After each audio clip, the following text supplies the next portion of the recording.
Regular City Council meeting to order. Cell phone, please silence it. And we'll turn it off. Please join me in a moment of silence.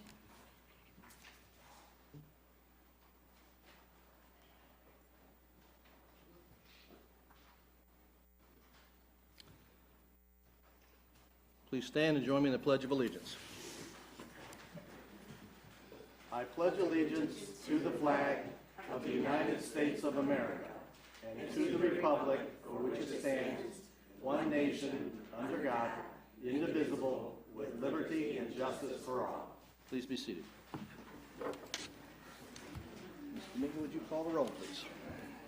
Councilmember Clark. Here. Reed. Brown. Here. Lawler. Here. Spicer. Here. Williamson. Here. And Mayor Atchison. Here. Okay. First item is approval of the agenda. There is at least one change to the agenda tonight, and that's to delete the presentation on the Battle Creek YMCA. We got a phone call late this afternoon. The presenter is not able to make it. We'll put it on a future agenda. Are there any other changes to the agenda?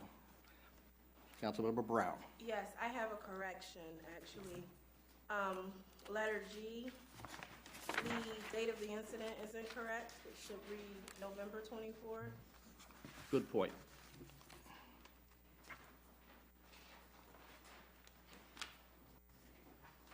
Are there any other changes or corrections to the agenda? Okay. Not, may I have a motion to approve the agenda? So moved. Second? Support. Okay, all those in favor say aye. Aye. Opposed? Okay, the agenda is approved. First item is presentation on Operation X.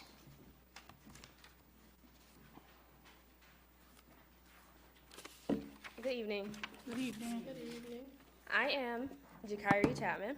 Thank you, Mayor and Council and citizens of Albion for allowing me to speak before you today.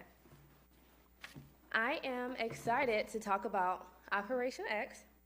I have lived in 2 major cities, and I am extremely thankful to be from Albion, Michigan. Albion is such a unique city with beautiful features and beautiful people. There is no place like Albion. After moving back last June, I have observed the need for millennials in Albion, Michigan. Millennials typically are progressive, compassionate, innovative, and technologically savvy. For an example, I am a millennial. Operation X is here to serve the people, businesses, and the community of Albion, Michigan through networking and collaboration.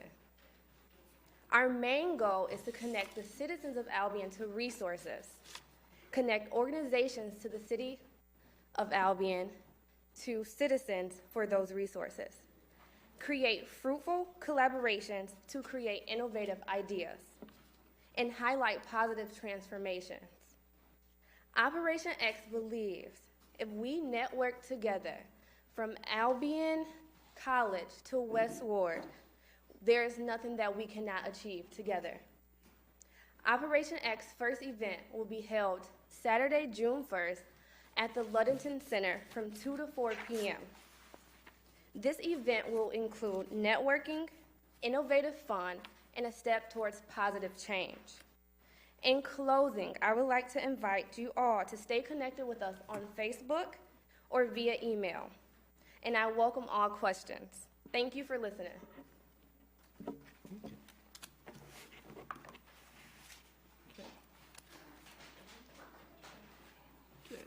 Next item is a proclamation designated May 2019 as Mental Health Month. Whereas mental health is essential to everyone's overall health and well-being, and whereas all Americans experience times of difficulty and stress in their lives, and whereas suicide is the 10th leading cause of death in the United States and the 2nd leading cause among young adults, and 90% of people who die by suicide have an underlying mental illness, and whereas prevention is an effective way to reduce the burden of mental health conditions, and whereas there is a strong body of research that supports specific tools that all Americans can use to better handle challenges and protect their health and well-being, and whereas mental health conditions are real and prevalent in our nation, And whereas with early and effective treatment, those individuals with mental health conditions can recover and lead full, productive lives. And whereas each business, school, government agency, healthcare provider, organization, and citizen shares the burden of mental health problems and has a responsibility to promote mental wellness and support prevention efforts. And whereas every citizen and community can make a difference in helping end the silence and stigma that for too long has surrounded mental illness and discouraged people from getting help. In witness whereof I have hereunto set my hand and caused to be affixed the official seal of Albion, Michigan on this 20th day of May in the year 2019. Councilmember Brown, you asked for that to be added I to the did. agenda? Can I just? Yes. I had a resident reach out to me. She was very passionate about the council recognizing Mental Health Month in the month of May. So I did ask for the proclamation, and thank you for honoring that. And she worked second shift. She was unable to be here tonight, but I just want to say Tisha Showers contacted me and asked for this recognition. So thank you, Tisha. Next item is the oath of office for Officer Randy Leemaster.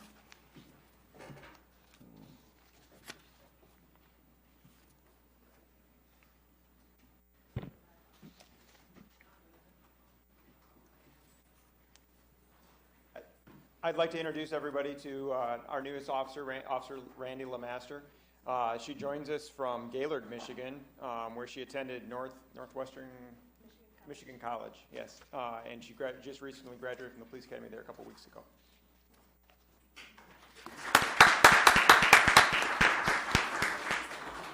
Repeat after me. I, Randy Leemaster, I, Randy Leemaster, do solemnly swear do solemnly swear that I will support that I will support the Constitution the Constitution of the United States of the United States and of the state, and of the state, and that I will, to to the best of my ability, faithfully and impartially, discharge the duties of City of Albion Public Safety Officer. So help me God. So help me God.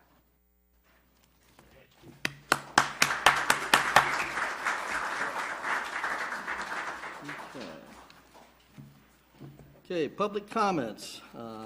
Those wishing to make public comment, limit your comments to agenda items only, no more than 3 minutes. Proper decorum is required. Please focus on the agenda, and no personal or impugning the integrity or honesty of any city staff or council members. Those wishing to make public comments, please step forward, state your name and address. My name is David Lawrence. The address is 1210 Maple Street, Albion, Michigan. It's ironic that it's Mental Health Month. I think it would be a disservice for that proclamation if we don't honor it as far as Davion is concerned. All that language sounded good, but I still ask myself, was any of that followed when Davion was handled? Was his mental health taken into consideration? And hopefully this is not something that the city will utilize to try to clean up what happened. It's very easy to have that. It seems like Albion is about health and mental health, but if you got a young man that's still sitting incarcerated that was hurt because of his mental health, then that means nothing to the city. So I'm just hoping that those in charge can still do the right thing and honor mental health by honoring somebody that right now needs our help more than anything as a child in Albion, Michigan, who has mental health illness. Thank you. No applause. And for the record, sir, he was released several days after that incident. He's not incarcerated for that. Well, hopefully the officer will be charged as well. Okay. Anyone else wishing to make a public statement, please step forward.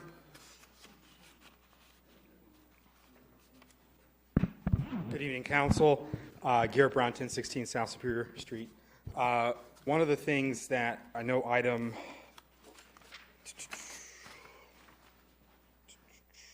G on the agenda, I want to address that.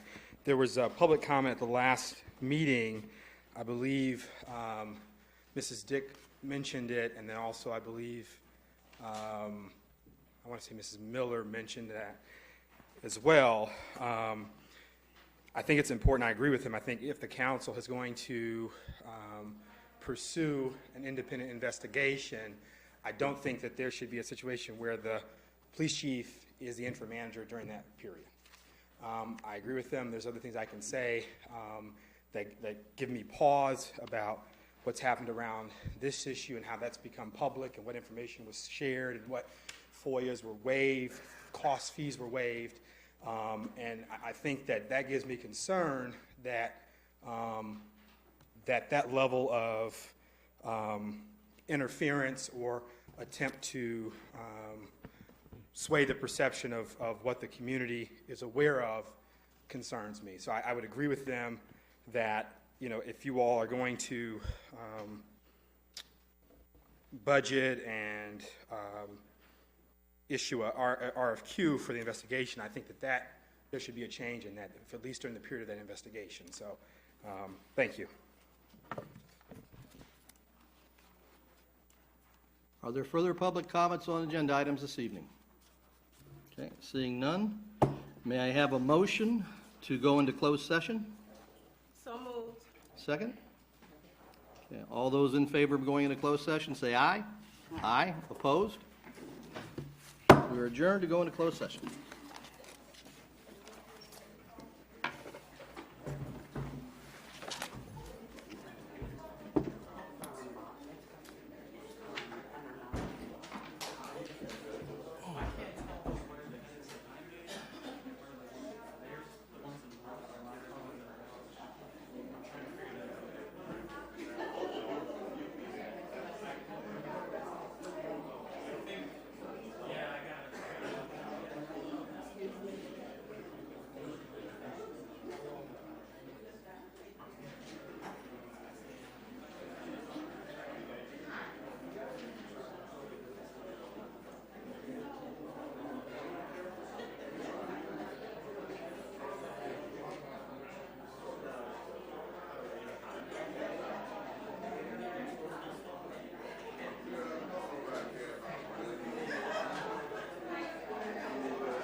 Oh, okay.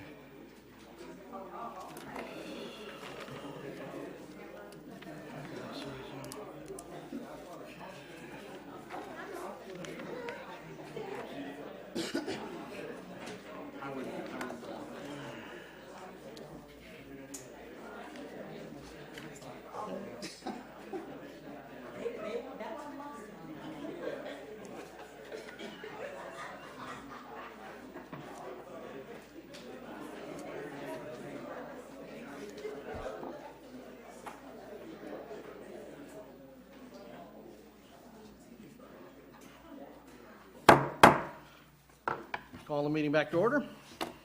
Okay. Consent calendar. Okay, we have 4 items on the consent calendar. Approval of special session minutes from the 23rd of April, regular session minutes from the 6th of May, special session minutes from the 13th of May, and approval of fireworks committee to use Barnes Park and Riverside Cemetery for the Albion fireworks viewing on July 3rd, 2018, with the rain date of July 5th, 2018. 19, thank you, 2019. May I have a motion? So moved. Second? Second. Okay. All those in favor of approving the consent calendar, say aye. Aye. Opposed? Consent calendar is approved. Okay. Items for individual discussion. Item A, request approval of Resolution 2019-07 to designate City Council liaison to the Housing Commission. Okay, may I have a motion? So moved. Second? Second. Okay, moved and seconded. Discussion. I will read the resolution portion, which is resolved that the councilperson from Precinct 1 shall act as liaison between the Albion City Council and the Albion Housing Commission, and shall attend open meetings of the Housing Commission and report to the City Council monthly on activities of the Housing Commission. Okay, is there discussion? Councilmember Spicer. Thank you. The resolution does not include, or maybe it's a given, that she can assign a designee if she is unable to attend for whatever reason?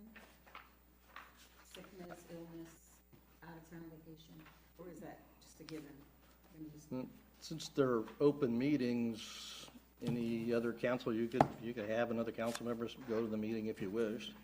I mean, nothing precludes that. I was just gonna say, or her designee, or council designee. That was only my friendly amendment to the resolution, I guess.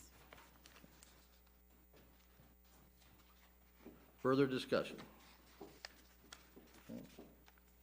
So, would you state your motion and see if we get support for that? Yes, I'd like to make a friendly amendment that we include the Precinct 1 council person to attend the Albion Housing Commissions, or another council member whom she would designate. Is there support? Support. Okay. All those in favor say aye. Aye. Aye. Opposed? Okay. Resolution 2019-07 passes with the friendly amendment of or her designated. That was just, the vote that you just took was just for the amendment portion. You have to do another vote. Okay. Thank you. Okay. So, is there a motion to approve Resolution 2019-07 as amended? So moved. Second? Support. Okay. All those in favor say aye. Aye. Okay. Opposed? None. All right. Resolution 2019-07 is approved. Okay, next item. Request approval resolution 2019-20 to recognize Friends of the Bohm as a service organization to obtain a charitable gaming license from the state of Michigan. May I have a motion? So moved. Support? Okay, discussion. As an explanation, we took action on this before and approved it, but there was a mistake on the form, so we are doing it over to make sure it's illegal and appropriate. Is there any other further questions or discussion on this?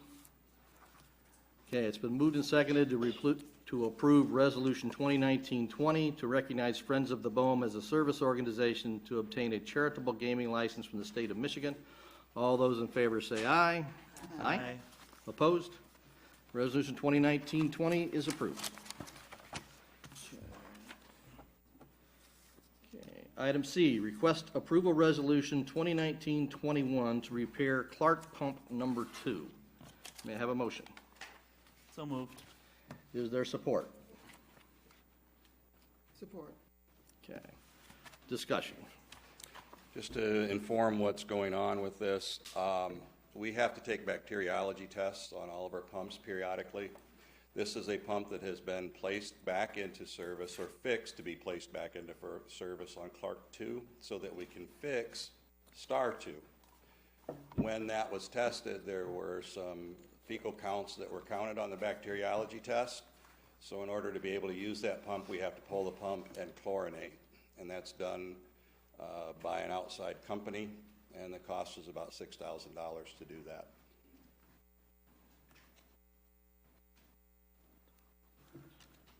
Okay, so the explanation you just gave us is to pull the pump and chlorinate. Chlorination to shock the pump or shock the well to kill any type of bacterial growth that's in the pump that would have caused that positive test. And I'm looking at the resolution as that was provided in the package, and it talks about repairing the pump with material.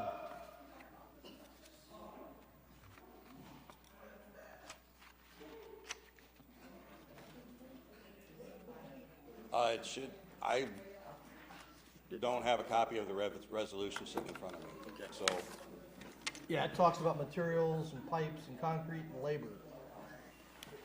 Doesn't say anything about chlorination.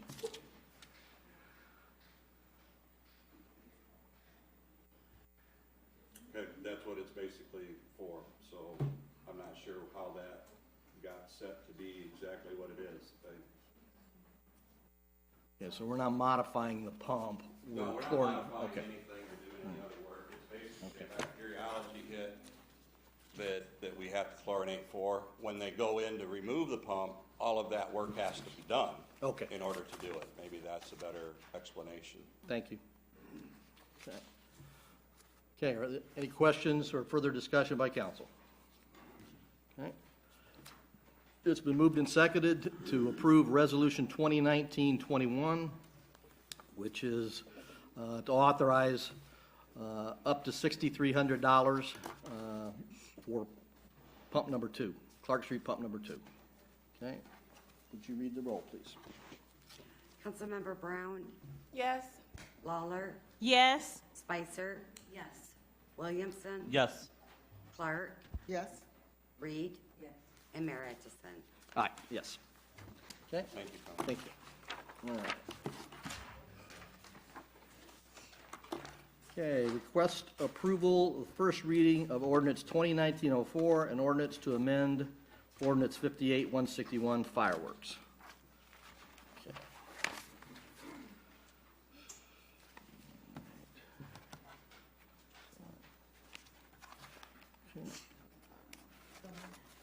Okay. Was it moved? Oh, you moved it. Second? Support. Okay. Is there any questions or discussion? So I kind of gave the council an overview last time, but just as a refresher, the fireworks ordinance, or excuse me, the fireworks statute in Michigan has been amended several times. The last amendment was done in 2012 when we changed our ordinance to comply with state law at that point. It was amended again in Public Acts 634 and 635 of 2018 that became effective this year. There were some additional acts, but those are the two that are specific to local municipalities. Basically, what they did is, it used to be a list of about 10 holidays that were regulated for fireworks. They've condensed that down to, if you look in section 1, they pretty much limited it to New Year's Eve, Memorial Day, the 4th of July holiday, and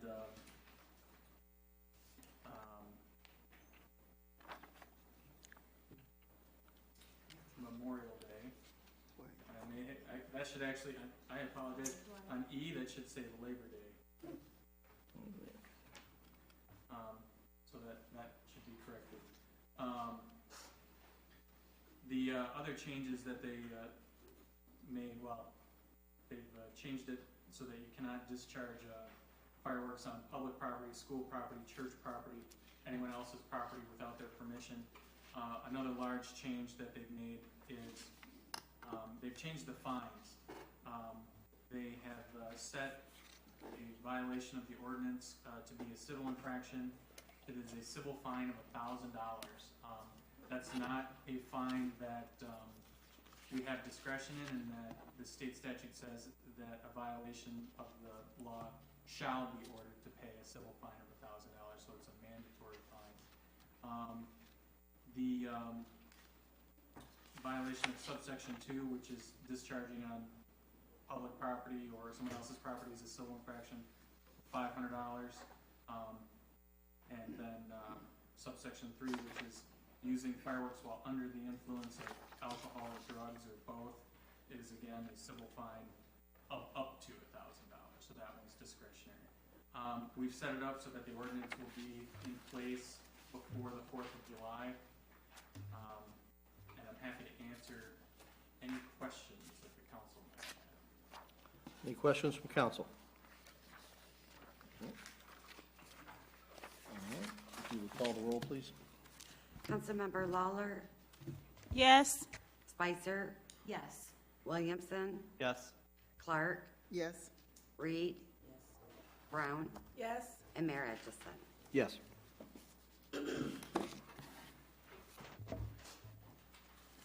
Okay, item E, request approval of mechanical amusement device for Cascarelli's. Okay, may I have a motion? So moved. Second? Okay, Second. thank you. Okay. Is there any discussion or questions from council?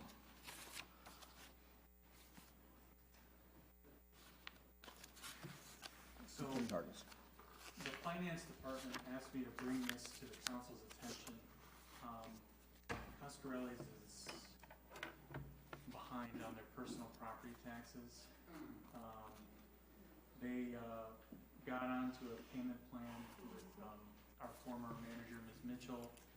It's my understanding, in speaking with the finance department, that payment plan has not been kept up since Ms. Mitchell left. So our mechanical amusement device ordinance doesn't specifically address unpaid taxes as a prerequisite for getting a permit for a mechanical amusement device, but they wanted me to bring that to the council's attention for their consideration. Okay. Councilmember Williamson. I guess a question for Attorney Harkness. Could we make the approval of this contingent on resuming their payments and paying the back payments that they haven't paid since Ms. Mitchell has left? I guess my thought, probably, if you were going to go down that road, probably the better way to do it would be to table it, and we can alert the applicant that we want them to do that before the council will consider it. And then that way, if they get back on the plan, you can just take it from the table and put it on for another agenda. Can I, Councilmember Wilson? to table the item on the agenda, postpone the item on the agenda until there's a discussion about taxes. Okay, it's been moved to table this item on the agenda until there's a discussion on the back taxes. Is there a second? Second. Okay. Further discussion? All those in favor of tabling this, say aye. Aye? Aye. I Opposed? Okay, it is tabled. Okay. Item F, discussion update of the master plan for maintaining Albion streets. I will reluctantly come forward. Tomorrow, the Pacer assessment will be done. Whiteman and Associates will be here with one of our street department guys. That is the assessment that's done to rate the roads on a scale of 1 to 10. They'll go through the entire city to do that. The mayor did bring up that several communities have been able to have that done or have it reimbursed through CATS, and that's Kalamazoo Area Transportation something or other. We did contact them, and that is going to be, my understanding is that will be reimbursed. I haven't heard back from CATS specifically, but there was money left available to have that done. Once we have the PASER rating done, we're working with Mickey Bittner to bring forth a proposal to, or an RFP, more or less, proposal for the actual road assessment based on those ratings. So once the PASER rating is just the first step in getting the actual plan put together, to get a master plan put together. One of the problems that I'm experiencing right now is that I don't have a plan. I'll be very honest. I wasn't given a plan, and I don't have a plan. We're working on that. I would hope that, I can't say that I wasn't given a plan because Irwin Avenue and North Street have been scheduled to be done. But that does take our road funding down to somewhere around $90,000. And when you look at the mills that actually go to roads, with it only being 3 mills, that's about $240,000 a year that we receive back for local funding for roads. Is that enough? Absolutely not. It's not even close. When the actual figure is close to $1 million a mile. We have 54 miles. $240,000 gets us partially down the road. We're working on an equipment list that we can put together. A Durapaver. Our hot patcher we're down to 1 hot patcher. That's a 2-ton hot patcher that we try to squeeze 3-ton into. And I don't know if you've watched or seen the guys out. If they get to a bad area of road, they may only get 100 yards with that 3-ton of hot patch. So the turnaround is then taking a dump truck that we really only have one good highway, and that's marginally good highway-worthy truck to go to Jonesville or to Battle Creek to pick up asphalt to bring back. So we can really only do 1 load a day as it stands. I know I've said we're working on a plan. I keep saying that. We're working with different companies and trying to get quotes and bids and ideas of what we can do and what we do need. We pretty much have the list together of what we need. It's just going to be coming to council and saying this is where we are. But I just don't have that all together right now. I'm trying. I'm trying hard. Do you have an estimate, time frame when you think you will have it together? Well, one of the problems is over the last 3 years, I've put about 140 hours of vacation time away, and I have to use it all by June 17th this year. That basically puts me off work until then. I'm still working, but that's just part of what we do. I would hope by next council meeting I should have a list of equipment, and that should be on the agenda. That's my hope.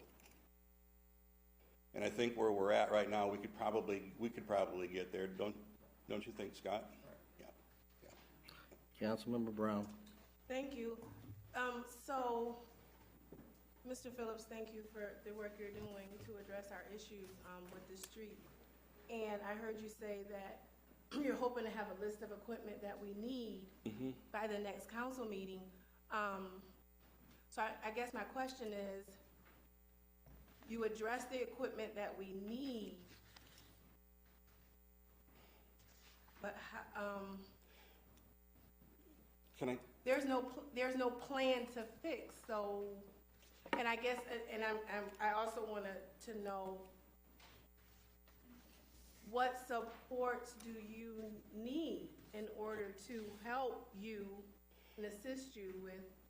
I think basically, and maybe this will help answer that question or concern, because I think that's a great way of putting it. what we're doing is basically trying to keep cars from falling into China in most places. With a 2-ton hot patcher, it's impossible to do. We've got one small roller that's about the size of this desk. It's just not enough. And then we have 5 people in the street department, and everyone knows that we spend the entire month of May making sure the cemetery's ready to go. So we have to decide where we're going to place the resources that we have, and it gets tough. Then those guys have vacation time as well that they're not using or they want to use, and they're awarded that time off. So now you're down to 4 guys that are weed whipping the cemetery, trying to keep things going. Probably the thing that'll help, I think, on the short term is a Durapatcher, an appropriate, good hot patcher. Potentially what we're looking at is even there's a couple of things that are made for the back of a dump truck that can attach to the back of the dump truck, so that larger areas we could actually just lift the truck and pave at least a good flat amount of pavement on some of those areas that we could do that on. And then also a grinder is another piece of that equipment and what we're looking at. If we have those, again, we have to have the people to be able to operate them, the training to do so, and not to make it more complex, but we also have the water and sewer overlays on the roads that we need to put all of those plans together. We need to take the water assessment and the sewer assessment and the road assessment, and then we need to layer that, and we need to plan for the lead and copper rules that have been placed on us by the state. So we just have a lot of complicated issues to deal with, and I don't like driving down Irwin Avenue either, but I hate sending guys that are already stretched to fill a pothole on Irwin Avenue when it's supposed to be done. Now, that's another issue. The money that's coming from the MEDC, Mickey Bittner has been working with MDOT and EAGLE now, which used to be DEQ. Can't think of the acronym right now. But MEDC, for the first time, wants to review the plans after MDOT and the DEQ get done reviewing them, and that hasn't gone out for bid yet. So we're at least 30 days out before we can even get the bid out, or not 30 days out, before we could start potentially starting on Irwin Avenue. So some of those Grand Canyons are going to have something put in them. Okay, so now the RFQ that Mickey Bittner and his firm are working on, that is to do a master street update the master street plan. Right. Between Moore and Brugink and Whiteman and Associates, we're planning to overlay all 3 of those: the asset management plan for sewer and storm, the asset management plan for roads, and the asset management plan for water. Those all need to be layered together so that we're not scheduling to pave a road that we're going to have to tear up or pothole again to get down to any sort of any lead goosenecks or any lead problems that we have to fix. I'm hopeful that by the end of the year we would have that master plan put together. What does that do for us for the summer? We just keep patching potholes, and I think we need to take a very good hard look at that 3 mills toward local roads, if that's enough. Does that still serve us as a community to fix the problems that we have? I'm just being honest with that. And when do you anticipate that the RFQ will be ready for council to review and take a vote on? Once we get the PACER assessment done tomorrow, Mickey is actually putting those numbers together for the street asset management plan. So I'm hoping that by the next council meeting with the list of equipment, we should have another discussion on this. Thank you. Councilmember Spicer. Director Phillips, thank you for that. But can you tell me, don't believe the $2 million that was recently given to the city from the MEDC, where are those funds being allocated? Are we? That is actually, what happened was in 2017, as I remember the story, in 2017, we applied for that grant and didn't receive it. They came back the following year in 18 and said, okay, well, we've got more money, and are you guys still interested in doing Irwin Avenue? And of course we said yes. And then they awarded us the $2 million involved for that project. Right, and it was designated for sewer, water, infrastructure, and Correct. so we're using that where? We're using it all on Irwin Avenue. All on Irwin? Yeah, Okay. we are replacing the entire water main. Thank you. And all of the services on Irwin Avenue. Okay. Councilmember Williamson, I'm sorry, Councilmember Clark. So, this is just a question. I understand there's another way to repair roads. I was speaking to some people in Battle Creek, and I was talking to John about this afternoon. It's where, for instance, when you tear something down and there's concreted areas and you're no longer using that space where you can take the concrete, and it's like recycling the concrete, and people use it in the city for that, in their cities to fix their roads, and it kind of reduces the cost. Are you familiar with that, or?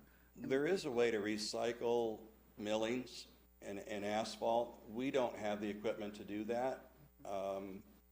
What we've done in the past, I think it's actually even been cost prohibitive to take it away to have it done, because most of our millings go into a pile either at the street department or the water department, and a lot of times I believe we've had to pay to have it hauled away from there.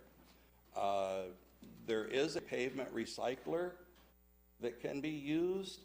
It's something that I've read some about it, but it's certainly something that I would have to have someone with more expertise than me to recommend having that in our fleet.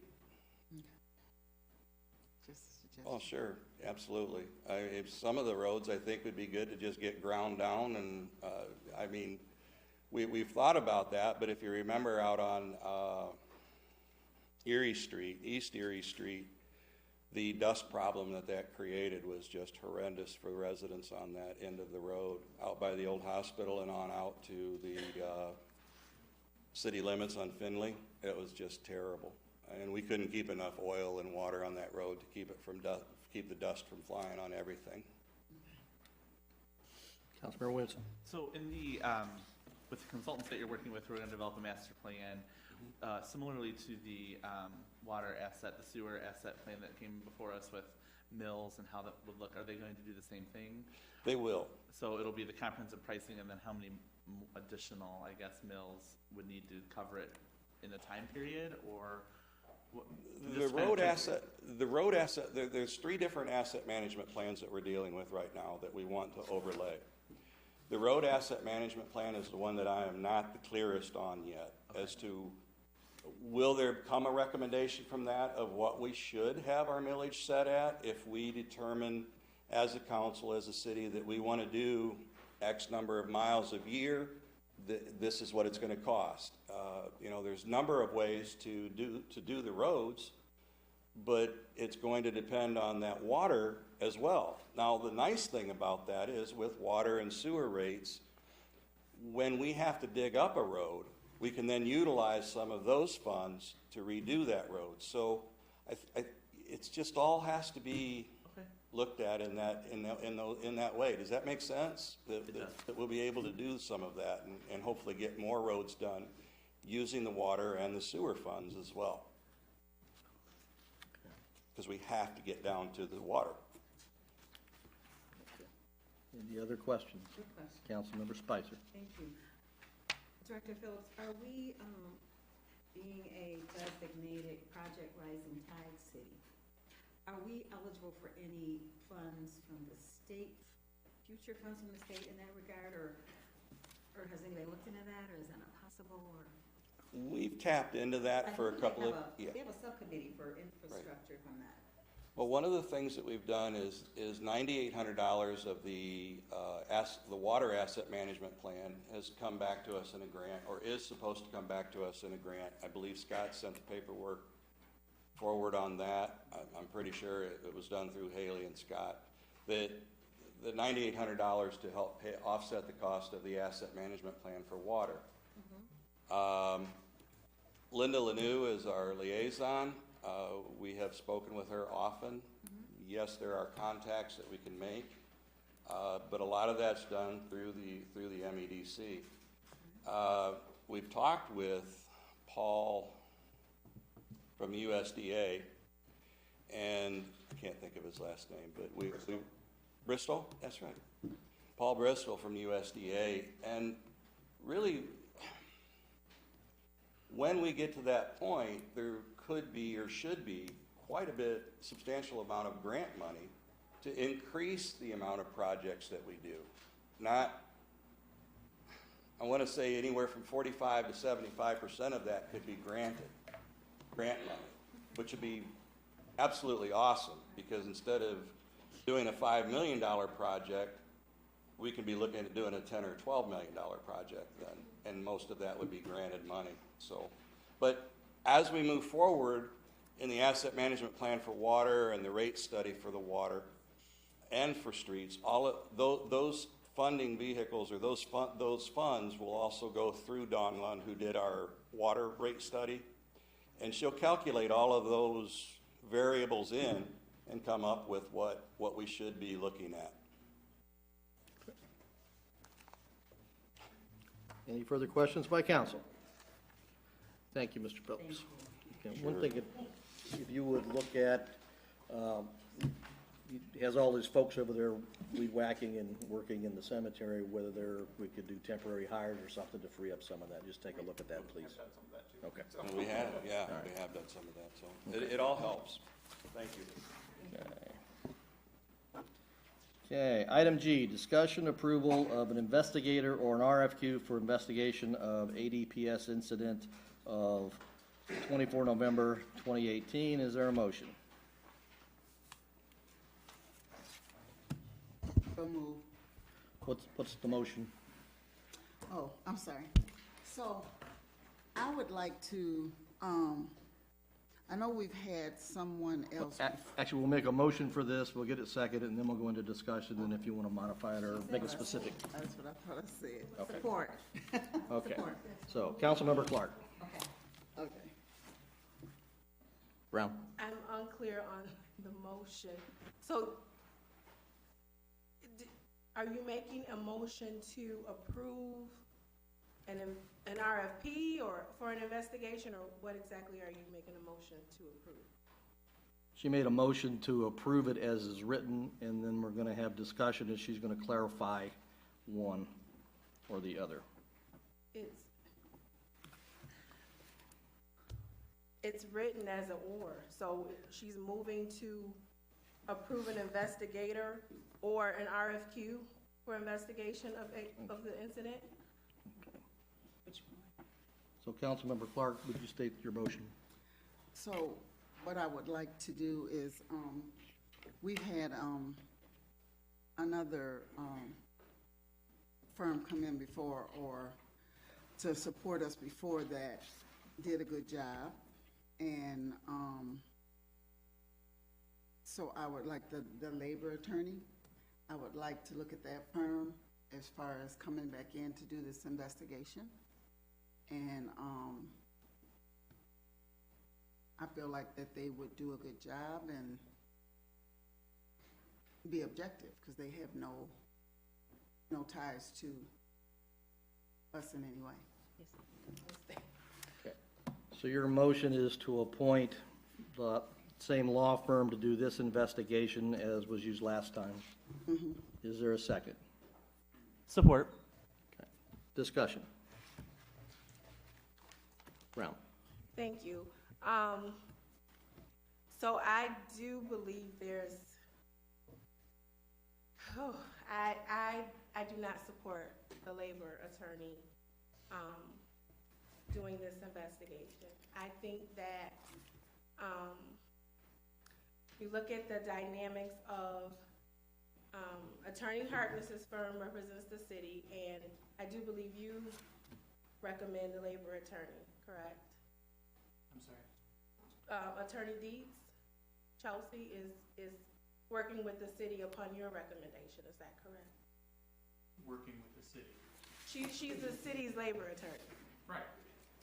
So- Well, the city council approved the contract with Keller Toma. I mean, she's not somebody that I brought in. So she was here before Harkness? Well, Keller Toma, previous to Ms. Ditz, we actually had Mr. Rick Fanning, who has since left Keller Toma and gone to MSU, but I believe we've been working for, Keller Toma's been the city's labor attorney since before my tenure. So, okay, thank you for clarifying that. I do have concern though, when, I think it's important for us to get somebody completely on the outside. Like, as far as this internal investigation goes, I don't even know if Attorney Harkness or Attorney Dietz were a part of that process. Or, and if they were, it's definitely not a good idea to have that firm do this. I think it's important for us at this point to get somebody completely separate from the city. I have concerns, and that's why I feel strongly we need to get a fresh set of eyes with no history, no relationship at all with anybody. And that's just my position. I wouldn't support that. I know there are a lot of things I can't say, but due to open meetings, but I have concerns, so I would not support that. Any other comments, questions by council? Councilmember Reed. I feel like when she worked with us before, she was very honest. She didn't cut any corners. She didn't, and when we asked questions, she answered them to the best of her ability, and I would vote for that. Councilmember Williamson. Keller Toma Law Firm has been employed by the council for a very long time. One of the things I think is important is that the council remain consistent when it does any sort of internal investigative matters. Having had Keller Toma as our labor attorney, the firm itself with multiple attorneys serving, I think that would be consistent with any other labor or personnel matters that the city has had entirely. So I feel confident that Keller Toma can do an exceptional job in producing a comprehensive report of the incident, and I support the measure. Okay. Councilmember Lawler. Thank you, Mayor. I think for the sake of the community, our hands should be off of everything, and that we should have someone that doesn't have ties to us, as Councilmember Brown stated. So it's completely out of our hands, and we can get a fresh pair of eyes. Brown. Thank you. Another concern I have is I know that our labor attorney is currently involved with the whole arbitration issue, so she's not coming in with a fresh set of eyes. I don't think it's a wise choice. Okay. Is there any other comments? Spicer. Thank you. I think I'd like to say, because there is some association with Attorney Ditz, with the city, that I think for the public to be satisfied that the process was untainted, that we as a council should employ someone we've never had a relationship with, we've never employed to do anything for us, and then it appears that the process is going forth without anyone, any involvement from anyone that has had any previous contact. So I think Attorney Ditz's firm did a good job for us, but I don't think that they're the firm to move forward with this issue. So we certainly have the ability to ask that a different attorney other than Attorney Dietz do the inquiry. If there's no other comments, those in favor? I need to ask the question to council. Councilmember Clark. So I understand everything that's been said as far as the feeling that you need fresh eyes, but at the same token, like I mentioned last week, this incident happened before me and even before the mayor was in place. And there wasn't a lot of challenges before. And for this child, and this, I say this from my heart, I don't think anyone would overlook a child's position and what happened. You know, we've discussed this openly, and this is all on the air. And I'll tell, you know, on the point of confidentiality, we've extorted this child to a point that I just kind of want this to be looked at and reviewed at and taken care of carefully. Because in the ADA rules, this should have never happened. This child's name should have never been mentioned over the air. It's a violation of their personal rights. You're not supposed to do that. So, you know, that's the only reason why I was thinking, you know, this might be a good idea, because this, again, any law firm cannot put themselves in a position where they're compromising. This is a legal matter. Do you have additional points you want to make? I do, thank you. So what we agreed on last Monday was for an independent investigation into the actions of our department to make sure we cross all our T's and dot all our I's. The concern for me with using the labor attorney in that firm is that they're already familiar with information surrounding and have been. I mean, let's just keep it real. I didn't want to have to go here, but let's just go here. So the incident happened at the end of November, and we received an email regarding the administrative leave. I'm just going to walk you through a timeline. Let's focus on the agenda item, please. This is the agenda item. No, we're not going to go back and rehash the details of the event. This is the agenda item. This is me making a point about why I am not in support of Councilmember Clark's motion. You can address the motion, but do not go into details in the history and the timeline. That's not on the agenda. There was information, like, we had administration that had information that wasn't conveyed to us. Now, we all know there was another investigation, criminal investigation going on at that time, that we were brought up to speed every step of the way, while this whole situation was just kind of swept. And I have concerns that the people who had information about this never thought it was important enough to keep council abreast every step of the way like they did in the other situation. So I think at this point, there is distrust. And in order to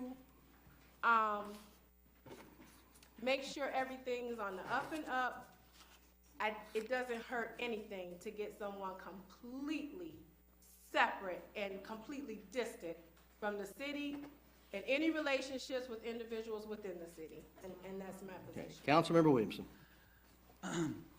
The previous investigations that Keller Toma have performed for the city have all been considered independent investigations of the personnel that they were investigating. I think we would be sending a message to those who had results coming from those investigations that somehow we have not trusted the results of the people investigating them. As we did hire them as the independent investigator for those situations. I would love for the city attorney to chime in if I'm wrong here, but having consistency in the firms and the folks who conduct these personnel investigations is important, as they've done this for every other department within the city. So treating this as something other than a routine independent investigation of something that happened would maybe put us at more risk? I mean, I would say,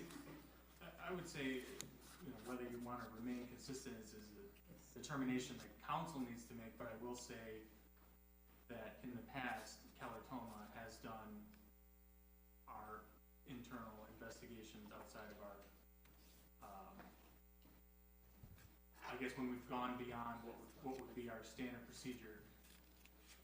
The few instances where it has happened, it's my understanding that we've utilized Keller-Toma. I can't say that that's happened in every single case, but that's my understanding. Now, whether or not the council chooses to remain consistent, I mean, I don't really know that that's a matter of legality, but, and it's for you to decide. Thank you. Okay. Do you have a new point, Councilmember Brown? I just wanted to reiterate what Attorney Harkness said, that in the past, they've conducted internal investigations of issues that we've had. This is not that. Thank you, sir. You're welcome. Okay. Okay, if you would please call the roll, and the motion before we're going to vote on is utilizing the law firm of Councilmember Williams. What's the name again? Keller-Toma. Thank you. Keller and Toma to do the investigation. Councilmember Williamson, Yes. Clark, Yes. Reed, Brown, No. Lawler, No. Spicer, No. and Mayor Atchison. Yes. Okay. Next item, discussion and approval of to schedule study session dates for the council's short and long-term priority goals. There's a matrix chart in the packet. The first one is hiring the city manager, and we have a date set, which is the 23rd of May, which is when MML will be here. That's later this week, and we all have some information we need to provide. Okay? The item number 4, which is the second grocery store, and item number 2 on long-term goals, which is senior affordable housing. I feel it's important to have the Economic Development Corporation, both Ms. DePries, the CEO and director of that, and the board of directors, Ms. Spicer here, and they have provided a recommendation for the 29th of May that they can attend and work with us. So my intent is to go through and we can come up with some dates. We'll fill out the little graph here, and then at the end of it, we'll vote to approve them with the dates that are assigned. So my recommendation for the grocery store and senior affordable housing is the 29th of May. Someone else have another date for another study session? And if we make them 2 hours, we should be able to cover 2 in one meeting. And the intent is to sit and discuss and identify amongst us what obstacles we see to accomplishing those goals, what possible policies, because that's what the council does, we approve policies, what possible incentives that we're willing to support to be able to make that happen, other initiatives, and to try to move this forward on all of these goals. So, may I have from council, is there a particular goal that somebody has a date that we can come to agreement on a study session? Brown. I need to be clear.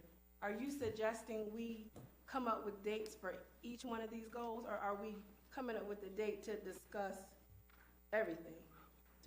Each one of these goals, and what I'm saying is that the 29th of May, I've got coordinated with the EDC to be present to talk about the grocery store and housing. Okay? And we can talk about what policies, initiatives, and what possible incentives the city council can back to try to accomplish those goals. And so I'm looking for other dates for the other goals to schedule study sessions so we can discuss those and identify policies, incentives, and initiatives. Councilmember Williamson. I was just going to make a suggestion that it sounds like there's going to be some multiple sessions. Maybe we could have like a consistent schedule of study sessions prior to nights of council meetings, like say we run a study session from 6 to 7 and then run into our regular council meeting. I think that's in the interest of the public and for many members of council that we do that, because when we are meeting on our usual nights, we're going to meet for a little bit longer, but we're not going to steal another night away from other organizations or people who are doing things in the city. That is just as a suggestion. Feel free to completely destroy it, but I have no issue with that. Councilmember Reed? Email that out to us. Will you email that out to us? And then we can get back with you on what day you do. What do you want to have emailed out? Okay, you want us to decide what day we want to have these on? Right, and Councilmember Williamson suggested that we just schedule study sessions an hour before the council meeting. Okay. Is there any opposition to doing that? Okay, so, Brown? Thank you. I'm not opposed to doing that, but I think the purpose of council setting goals is for us to sit down, hash out timelines and what we hope to see before we start bringing in. I mean, I'm not objecting to it. It just seems a little like we haven't had a chance to hash out these things before we. But whatever. I'm free on the 29th. Okay, so we'll stick with the 29th for the grocery store and housing. Okay, the others will schedule prior to regular council meetings. My thinking is to have a good, healthy discussion. It's going to be close to an hour to identify obstacles, to identify initiatives and policies.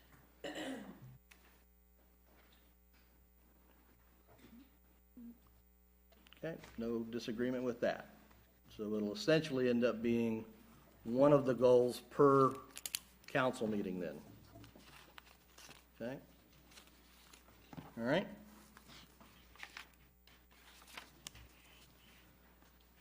Okay, so the motion is to approve the 29th of May for the grocery store and housing discussions with the EDC present, and then to assign goals to regular council meeting dates starting at 6 p.m. May I have a second? Second. Okay. All those in favor say aye. Aye. Opposed? Okay.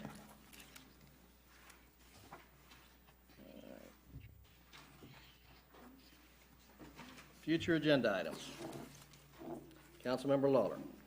Thank you, Mayor. I have a couple. If one of my residents, I met with her today, and she was asking about an update for moving expenses that the city has spent. So if the attorney could speak to that next council meeting, that would be fine. Okay, I'm sorry, can you move expenses? I'm not sure I caught that. I had a resident I met with today, and she was concerned about if there was any updates about the moving expenses for the city attorney. The city manager, the ex-city manager. And if you could give an update at the next meeting. Absolutely. Our trash hauler contract is coming up either at the end of the year or early next year. So we probably need to hash that out amongst each other and have a discussion about our leaf pickup. Thank you. Okay. City Attorney Hartman. Brown. Thank you. So I had a resident ask about trash cans being put out along the walking trails, and I was just wondering, I sent it on as a concern, and I was just looking for an update on that.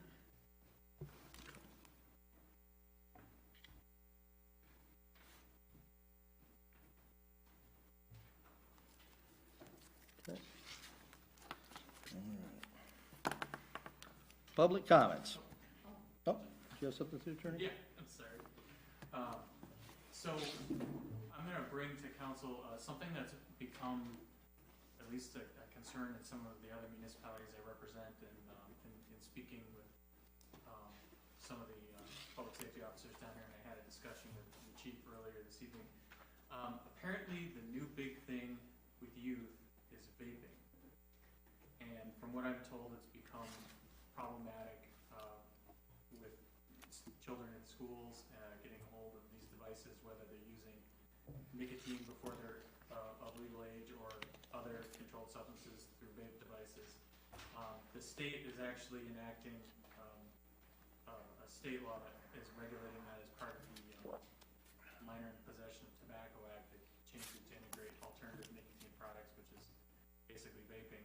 So I'm going to bring some information to council either at the next meeting or the following to discuss having a local vaping ordinance. Okay. It's the big thing.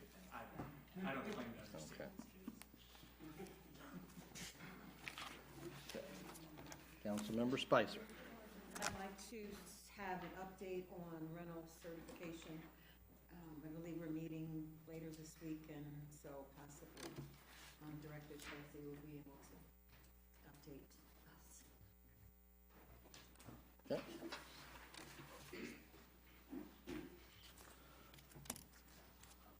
Okay, we'll go into public comments, and I know the Boy Scouts have been waiting patiently, so I invite you to come forward.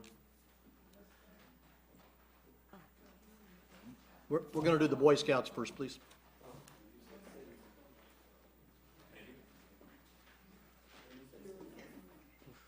Good evening, everybody. I am Aiden Wade of our local Scout Troop 158, and I'm here tonight to bring attention both to the City Council and the people of Albion, the Eagle Scout project, which I am conducting, something that has to be done to attain the rank of Eagle. My plans are to completely remove and replace the stair steps that are on top of Victory Park Hill. I'm hoping to get started as soon as possible, and if everything goes according to schedule, I will be hopefully done before August 15th. Thank you.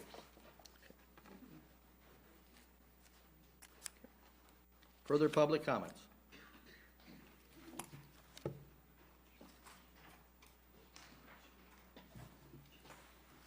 Brewer, 1200 Hillside Road.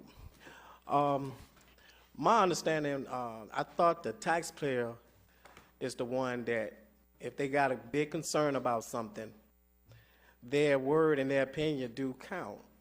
Now, last time we was here, didn't everybody want an independent? Please direct your comments to the council, Man, sir. let me talk. Please direct your comments to the council, or you'll have to sit down. If anybody wanted an independent investigation in here, raise your hand. If everybody in here, raise your hand. I want y'all to raise your hand. Because there's a reason why I want you guys to raise your hand. For the simple fact that everything that we want is being ignored. And I just don't understand something this serious. A police can't police themselves. You know, when I was president of UAW and anything concerning me, it was a conflict of interest for me to touch anything. It's always I had to bring in outside people to investigate anything. They never let me get involved in anything in-house. Never do. Everybody up here, especially the law, know this. Now, whoever came up with this trickery to bring in somebody inside house to investigate themselves and think it's going to be a clear, outright investigation, it's a joke. They fooling themselves, because they're not fooling us in the audience. We know this. We know it's a joke to bring this lady in. I don't care how good she is. It's a conflict of interest to bring this person in to investigate themselves. I know this for a fact.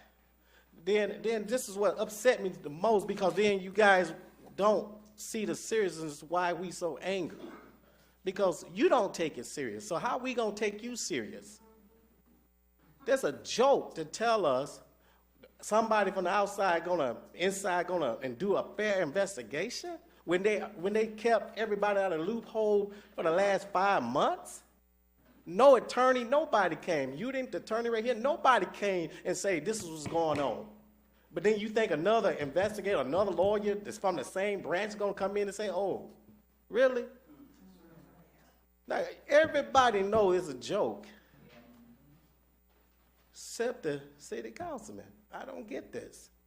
Then y'all want to make it personal on our end like we so just disrespectful and so just rude. No, we not rude. We just tired. We tired of the tricking, we tired of the lie to, we just tired. This young man needs justice, and having somebody inside is no justice.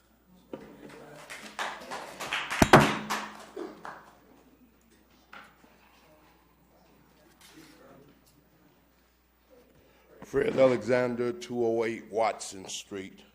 What Brother Brewer was saying was to investigate from the inside is to be paid off on the inside. But that's not what I rose for. I assume it is illegal for citizens to buy ready-mix cement and put in potholes. But my wondering is, do the potholes have to be hot patched, or can they be filled with cement? And can there be a legal volunteer group that citizens can turn cement over to, that it would save the city some money and fill some of the holes? It's a very good question. Would you take a look at that? Thank you. Garrett Brown, 1016 South Superior Street, Albion, Michigan. I'm disturbed because I agree with Mr. Brewer. How this works, having set up where Mayor Atchison is at right now, is the city hires an attorney, who's the city attorney, and normally if there's an instance when if we need another attorney that has a particular specialty, he'll make a recommendation. The city has a question about that, we can question him about that. For example, I think last time I mentioned we had an issue with the trust, and we had Miller Canfield come in and redo that, and they did a good job. But this is not, it's not an external investigation to have, because essentially Keller Toma is the city's labor attorney. There are attorneys. It's almost the equivalent of having Mr. Harkness do the investigation, right? If we had an attorney for, like I said, for our bonds, they are our attorney because we have a contract with them for that purpose. So it is not independent from the city to have Keller Toma do the investigation. And there was no specificity given about whether, sometimes you have a larger firm, you can have other partners or associates do that. There was no clarification on that. But then I'm just going to be really honest, like for the past 2 years, longer than that, I have seen things that concern me, and it makes me lose trust in certain officers of the city.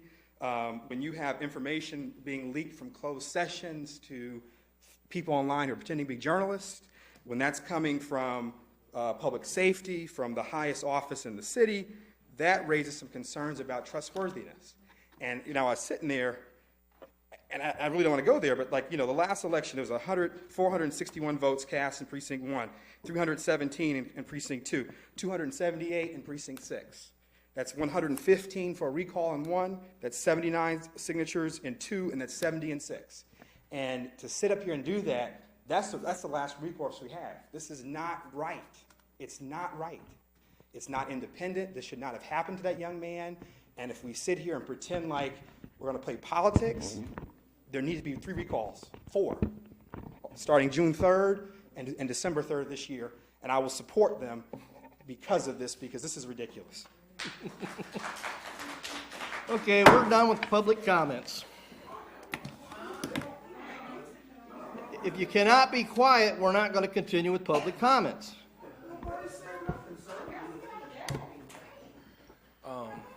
John Harris, 212 South Dalrymple Street.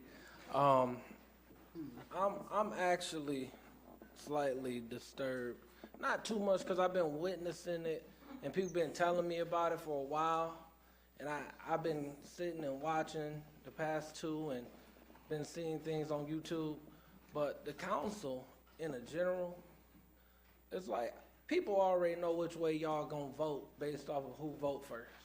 Like Ms. Reed, I know all of y'all. Let me say that. I know, not you, Mr. Mayor, but I know all y'all most of my life. Ms. Reed, I knew which way you was gonna vote by what Ms. Clark said. Keep your comments not personal. Please It's don't not accuse it. personal It's at all. worthy. Just Okay, address I the can say issue, Mr. sir. Mayor, but it ain't, it ain't nothing personal, Just address sir. the issue. Okay, so I knew which way people were gonna vote. And it's no different. And the thing is the council has to get rid of these cliques and worry about the citizens. Let me see how I can put it without making this personal. Mr. Mayor, this entire time you made it personal between you and Ms. Brown. Every comment We will secure public comments if you cannot be quiet. This one gonna be real secure Okay. between us, sir. Okay.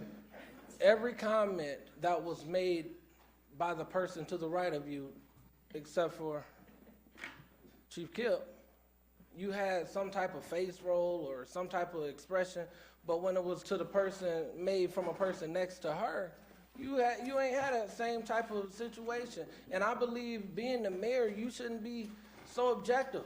You should be equal, and the citizens should feel that you are for the citizens, not just based off of what it is that one individual says. And I believe that's for the entire council.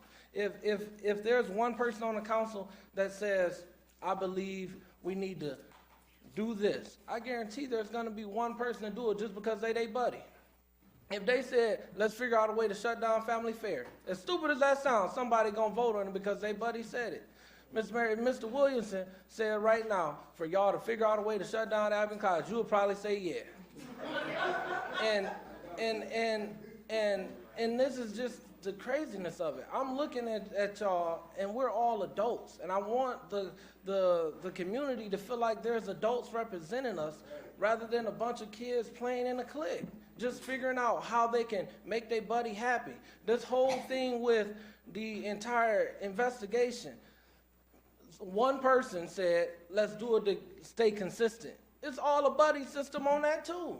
So what point are we going to do what's best for the citizens in the community of Albion rather than looking at what's going to make this next person happier, what's going to put some more money in their pocket?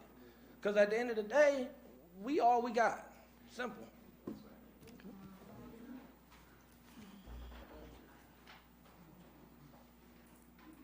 Kevin White, 301 West Erie Street. I'm very disappointed in you guys as a whole entire council. I've been here for a while now, and all I see right now is backdoor politicking, and that is very disappointing because we voted for you guys to represent us, and I don't feel like we're being represented correctly on any type of thing.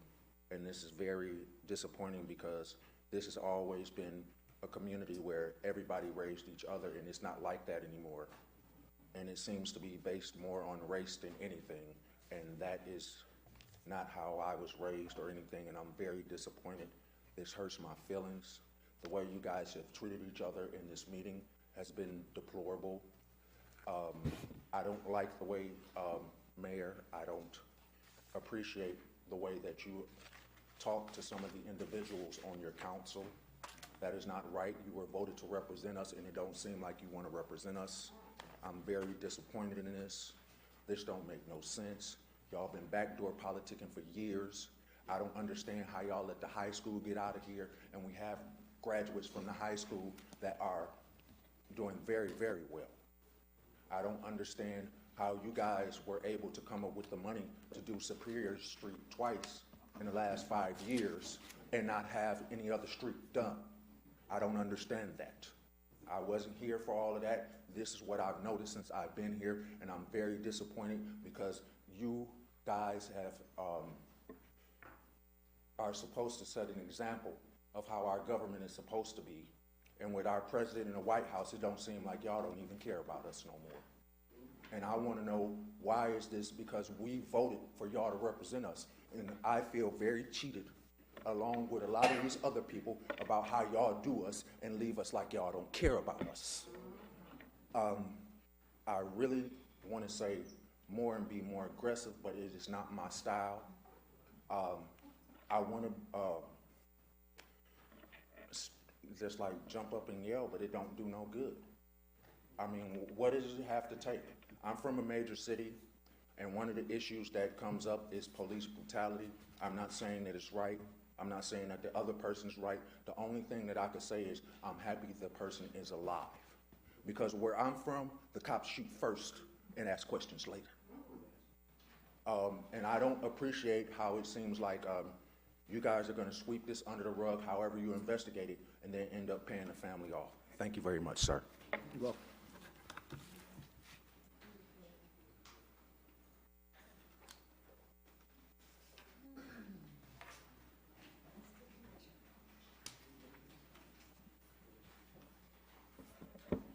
Mr. Mayor, council members, Chief Kip, Clerk Domingo, residents of the city of Albion, and folks watching this evening, good evening. Gary Tompkins, your county commissioner, and I bring with you good news this evening. Positive things to be happening. First of all, I'll start out with, though, first, I want to take an opportunity to, at our last meeting this past Thursday night, we had an opportunity to honor Mickey Ogilvy. Some of you may know Mickey.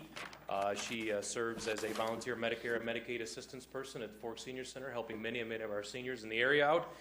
And I was able to read a special tribute in her honor as she's being awarded the Calhoun County Senior Services Joanne Conkle Senior Services Achievement Award for this year. So congratulations to Mickey. She'll be recognized at the Centenarian Luncheon this Thursday in Marshall as we recognize 37 centenarians, if you will, 99 and older, in appreciation of the year. As a matter of fact, I had an opportunity last year to sit with Mr. Robert Holt, which is in the city of Albion, and hopefully he'll be there Thursday because I want to be able to sit with him again and have a good discussion like we did before. So, again, positive things on that aspect. And then I got one more for you, which is always a positive, right? Exactly. First and foremost, on this Thursday night, this past Thursday, we approved a motion as a Board of Commissioners to authorize the county treasurer to transfer funds from the Delinquent Tax Revolving Fund and appropriate to the land bank to use in 7 demo projects for this year. One, including 2 of them in Albion, one being, first of all, 312 Fitch Street, and then we're also going to be assigning $51,228 towards Union Steel to be hopefully at some point in time in the near future to actually be demoed. Now, we did the structural engineering and the asbestos reports both have been completed. It's now out to be bid within the next 30 days or so. So the one thing I want to clarify is I know Friday morning everybody seemed to be very happy when I made that official announcement, but it's going to take a while, certainly. So but look forward to the fact is that's that first $51,000 towards getting it torn down. So we'll actually see Union Steel, that building, and what's the remnants of it to be finally torn down, hopefully either by the end of this year or hopefully in the spring of 2020. So good, positive news. I wanted to clarify that because I know some people probably thought it might be torn down in the next week, which would be, all of us wish it would, right? Exactly.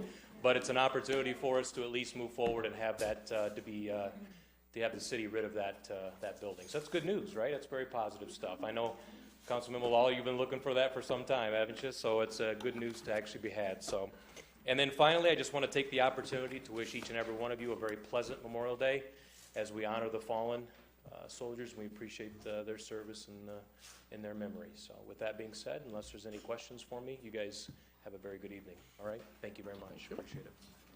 Okay.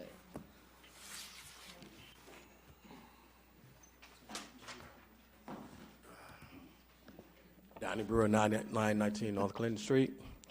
Only thing I got to say to you guys is when I leave out of here, I'm going to call all my grandkids.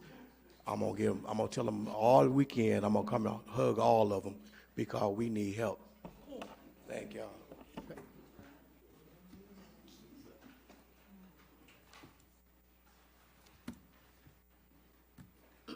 Miss Craig, 1200 Mallory Street. Now, I have been here a few months, and I met you soon as when you were doing your campaigning and everything. And I must say, first to Ms. Clark, you made a comment that we violated this young man. We didn't violate him, the police officer did. I know all about the HIPAA laws. The police officer the one that called him out, not the citizens of Albion. And for you, Mayor Atchison, I have never in my life met a man so disrespectful. The way you cut people off, the way you cut women down. I don't know what in the world is wrong with you. Maybe some of y'all need some interpersonal skills training. So when you go to send your officers on that mental health training, I think you need to join them because something is wrong. Because I'm a union steward, and see, trouble trickles. You're as good as your union isn't as good as the president. You're supposed to be leading this city. The children, I told you last week before somebody interrupted me, that children stay on social media. I'm sure every child in Albion has seen that. And I'm mad for the fact that I have a grandson that's autistic. And I can't even say, if that had happened to my grandson, I would not be standing here, I'd be on Cooper Street. But y'all need to fix it. Quit cutting people down. Learn how to treat women. Because the way you talk to Miss Brown, do you talk to your wife like that? You need to learn some skills, some serious skills. Are there any other further public comments this evening? Okay. City Manager's report. I'd just like to remind everybody that Monday is Memorial Day, and the annual Memorial Day Parade will begin at 10 a.m. At the corner of Erie and Superior Street and travel from there to Riverside Cemetery. Line up for the parade starts about 9:15. Council members are welcome, and it'd be appreciative if we know you're going to attend or not, so we can make those plans. Work is continuing on the River Trail expansion from Albion Street and the Kalamazoo River out to the west city limits on Austin Avenue. We're still continuing to work on getting the necessary right-of-way agreements set in place, but over 75% of the matching funds, which is $85,000, has been obtained so far, and we're close to matching the entire matching fund. So that River Trail is expected to be completed in 2020. That's all. Thank you. Okay. Council members' comments. Councilmember Lawler. Thank you, Mayor. There was a discussion that I had earlier this week about the mayor meeting with various organizations about the incident on 11/24/18, and you usually have a log of meetings that you attend, but I haven't seen any recently. But could you update the council of discussions of this meeting and your final comments for transparency reasons? Discussion of what meeting? You had a meeting with various organizations this week about the 11/24/18? No. No? Okay. Not this week, no. Okay, thank you. Brown. Thank you. So, you know, I have to laugh to keep from crying. I'm just going to keep it real. You know, I've always tried to do things by policy and decently and in order. You know, I have been personally attacked. I have been disrespected. And it needs to come to an end. So, you know, a lot of things that I know, I have been very careful about just, you know, not putting things out there, because I've tried to work within policy and procedure and do things the right way. This is not a game. We are the policy-making body of this community. We have the power to do the right thing. And I am greatly disappointed in our choice tonight for this investigation. I won't pretend that I'm not. So I think it's time for me to be as transparent as possible. So what I will let you all know, I am working on some things. So be prepared, because I'm coming out and I'm telling everything I know. Thank you. Other comments by council members? Just want to say that there will be the 3rd annual Precinct 5 meeting to be held this Wednesday, May 22nd, 6 p.m. at the Marshall Opportunity High School. There will be information regarding the precinct as well as regarding the city. While it is for the precinct residents, any Albion City resident is, of course, welcome. So this Wednesday, May 22nd, 6 p.m., Marshall Opportunity High School, 5th Precinct informational meeting. Thank you. You want to make a mention of Juneteenth? The dates? I'm going to be giving out more information on the next meeting about Juneteenth. We've got it just about all lined up, and we're going to be honoring Mrs. Carrie Anderson on that day because she was the original one that was doing Juneteenth here in Albion until she became ill. And so more will be coming out. One came out in the newspaper last Thursday, but the next newspaper will have more of a lineup. Okay. Councilmember Lawler. Thank you, Mayor. So you said it wasn't last week, whatever week it was that you met with the various organizations about the incident of 11/24/18. Could you update the council for transparency reasons, please? Well, being completely transparent, I have not met with organizations about the incident. Okay. Thank you. Councilmember Clark. So for clarification, I think I know what you're talking about. The meeting was called, and because of the HIPAA laws and things like that, it was not specifically about the incident. Okay. It was more about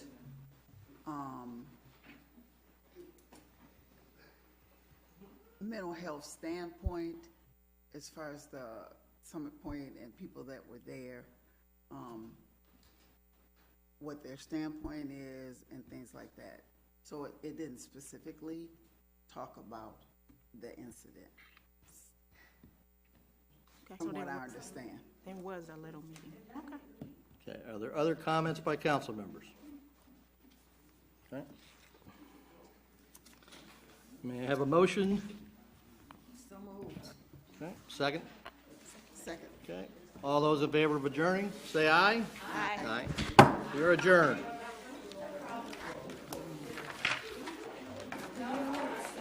Yep.